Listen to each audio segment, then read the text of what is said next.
শাশুড়ি। আমার ছেলে আপনার মেয়েকে খুব পছন্দ করে, আমাদেরও ভালোই লেগেছে।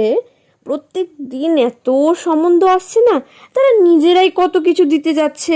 টিভি, ফ্রিজ, ওয়াশিং মেশিন, সোনা গয়না, ক্যাশ, আর কি বলবো আর আপনাকে। তাই আর দেরি করলাম না, আপনাদের এখানেই চলে আসলাম কথাবার্তা বলতে, যেহেতু ছেলে আপনার মেয়েকেই পছন্দ করেছে। আমরা বাবা পন্টন চাই না, আপনার মেয়েকে খুশি হয়ে আপনি যা দেবেন তাই ঠিক আছে। সেগুলো তো আর আমরা ইউজ করব না, আপনার মেয়ে ইউজ করবে। আর আমরা আর কদিন।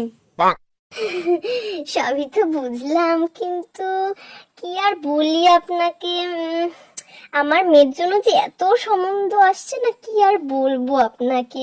এই তো আপনারা গেলেই আর একটা সম্বন্ধ আসবে, টাইম দেওয়া আছে ওদেরকে অবশ্য। আপনারা বিদায় নিলেই ওরা আর কি ঢুকে পড়বে।